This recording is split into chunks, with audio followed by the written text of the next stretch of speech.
Pinasinungalingan ni Albuera Leyte Mayor Kerwin Espinosa ang Facebook post ni Attorney Levy Baligod na kinausap siya ni dating Senador Sonny Trillanes sa pagtestigo sa International Criminal Court.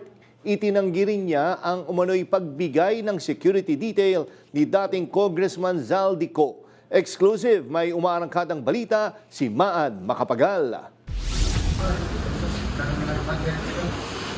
June 30 noong nakaraang taon, nagtungo sa Pilipinas ang isang ICC investigator at nakipagpulong kay Albuera Leyte Mayor Kerwin Espinosa para sa kanyang pagtestigo laban kay dating Pangulong Rodrigo Duterte. Noon pa niya ay pinangako sa sariling lalaban para sa ama, ang dating Albuera Leyte Mayor Rolando Espinosa Sr. na napatay sa kulungan sa kasagsagan ng war on drugs ng nakaraang administrasyon. Noon pa yan, siguro nung nasa loob pa ako, napasyahan ko na yan na bigyan ko ng hustisya yung pagkamatay ng aking ama. At Hanapin ko talaga ang hustisya. Ang nandoon lang ako, si Kerwin, saka yung isang testigo namin. In fact, during the interview ng ICC investigator, kahit ako pinalabas ako dun eh. Hindi kasi pwedeng may kasama si Kerwin na lawyer. Dahil ang investigator na yon independently ginagawa ng mga ICC. Ayon kay Espinosa, hindi totoong si dating Senador Sonny Trillanes ang nagtulay sa kanya sa ICC. At lalong hindi siya binigyan ng security detail ni dating Congressman Zaldico. Walang katotohanan yung issue na yan. Kahit nakita ko lang si Trillanes during Senate hearing.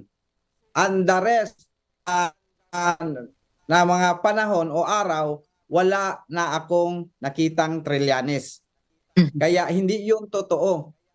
Wala ko doon si Senator Trillanes. So, marami ako nakaharap ng mga lawyers ng ibang complainants.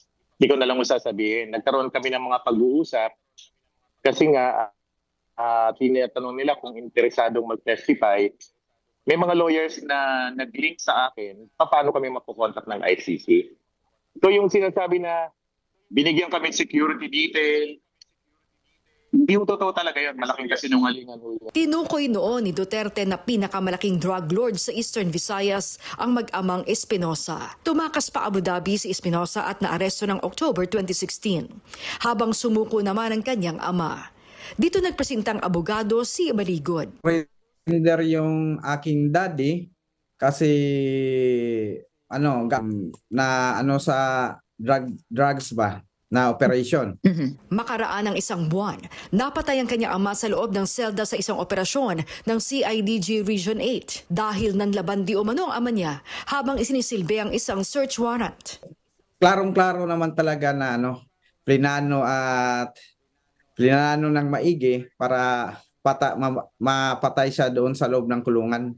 Nadismiss na ang ilan sa mga kaso ni Espinosa dahil sa kakulangan ng ebidensya at ngayon naninilbihan siya bilang alkalde ng Albuera. Aniya, handa siya kung sakaling ipatawag na ng ICC. Ako si Maan Macapagal ng PRTV News, nagseserbisyo para sa Pilipino.